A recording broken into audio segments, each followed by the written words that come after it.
good afternoon, good evening, wherever you're watching me from. Welcome back to this channel where I give information on how to migrate to Australia as a teacher. If you're watching this today, it's because you're seriously considering to migrate to Australia as a teacher. And today I'm just going to take you through a rundown of the skill assessment process. Now, there are so many categories of teachers, and today I'm just going to focus on secondary school teachers, giving you step by step what you need to do to apply for your skills assessment. Now, if you like what I am putting out there, please subscribe to my YouTube channel because it encourages me to make more videos like this, which are informative and are very important for people that are looking to migrate to Australia. So without further ado, I'm just going to share my screen with you so that you can see what I am doing here. So this website is called AITSL. Now, AITSL stands for Australian Institute for Teaching and School Leadership.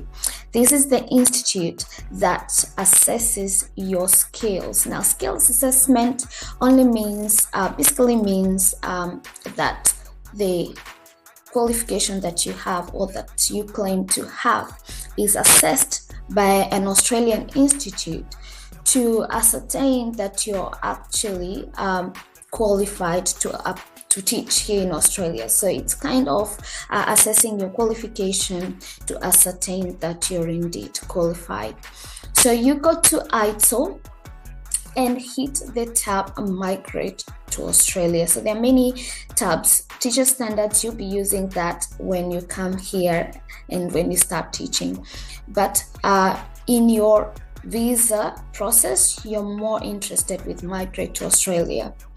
So before applying, gives you instructions there. So it's so elaborate. It tells you step 1 is to check that you meet both criteria. Now, you must complete a minimum of 4 years full-time or part-time equivalent study at university level. And at the next criteria is your English assessment. So our skills assessment includes English language requirement that can be met either through a study option or with a suitable academic international English language testing system, IELTS. Now, we've already talked about IELTS. You need to get 8 in speaking, 8 in listening, 7 in writing, and 7 in reading. So I'm not going to go there. The second step is to check your specific occupation. In this case, we're going to go to the secondary school teacher. When you click on secondary school teacher, you've got a PDF here that gives you all the information that you need to apply for skills assessment successfully. And they always update this document, and you can see this one is the latest, and it was updated or released in May 2024. So what do you need? So you need to have completed a minimum of 4 years full-time, and then at least 1 year full-time higher education level study of a secondary school teacher in initial teacher education. You need to have completed at least 45 days of supervised teaching practice. Now, this is very important.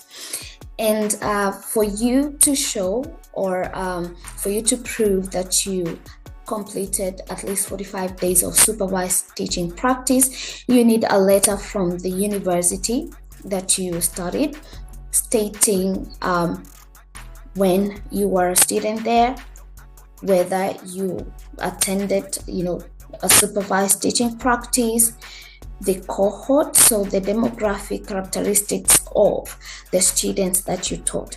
So I will put our sample of that letter from Kenyatta University just for you to have a look.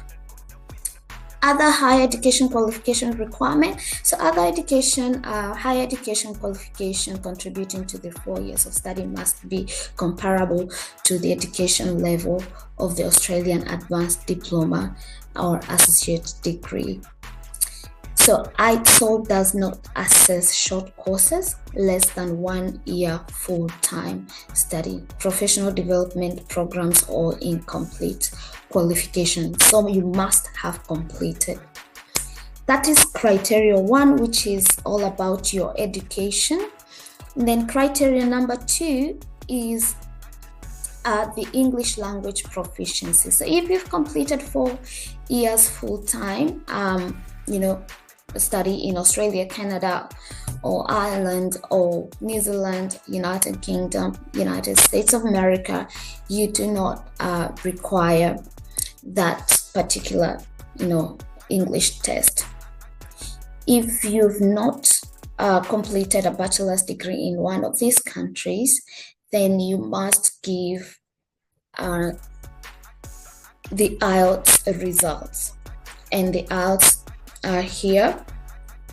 They are well stated that you need at least 7.0 for reading and writing, and a score of 8.0 for both speaking and listening. So we've already talked about that in length. I don't think we need to go through that. And then the checklist, what do you need? You need a passport, 2 additional identity documents, birth certificate, national ID, evidence of name change if you were married and you changed your name, or if you changed your name because of other reasons. Australian teacher registration, you do not need this one, so do not be pressured.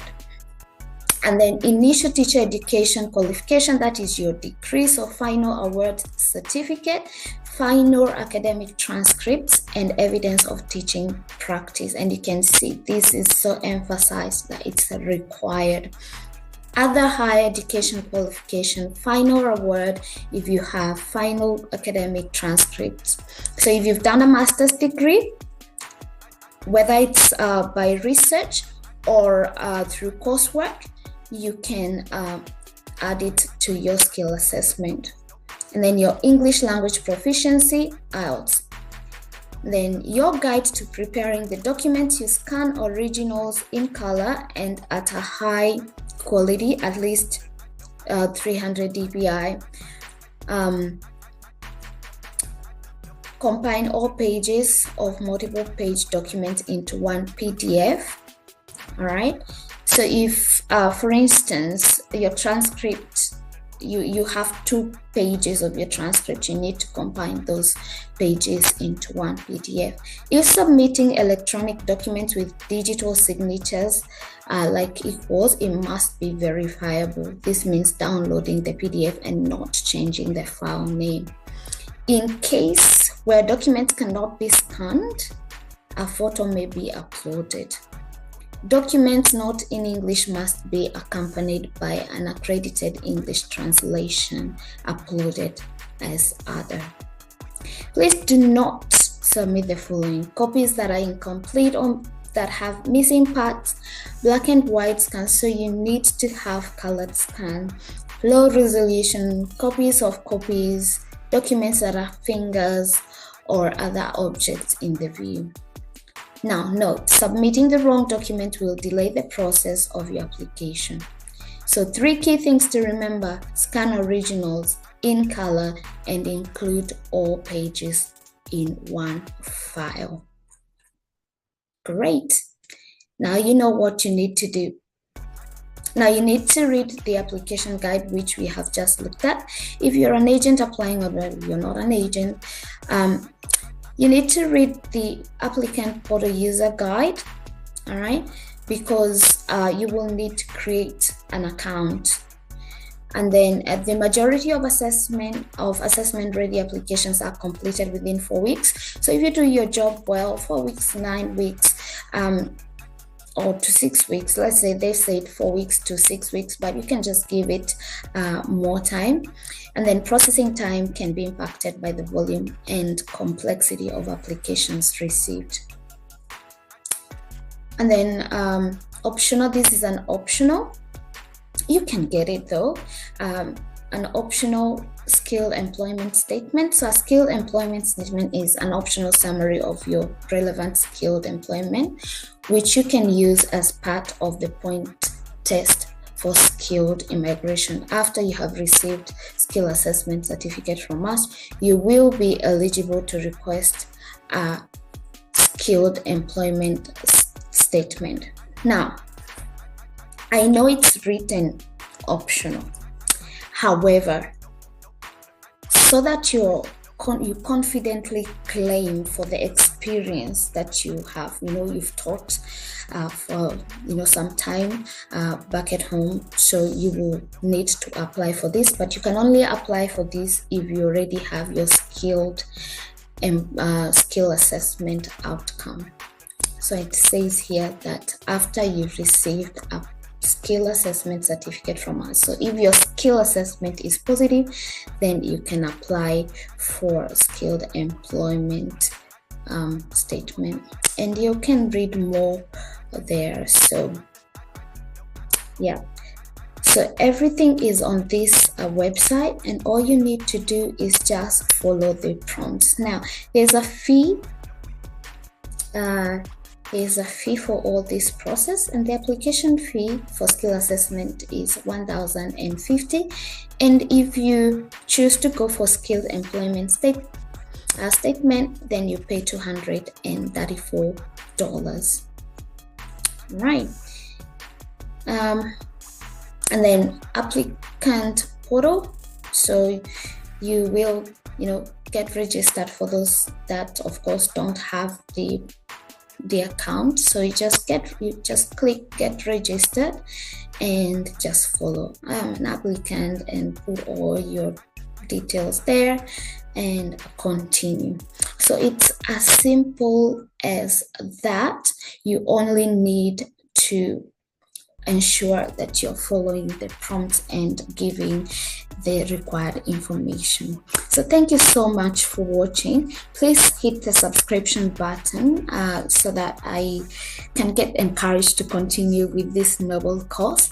I will come back again with another video for other teacher categories, and if you have any question, just write to me down below.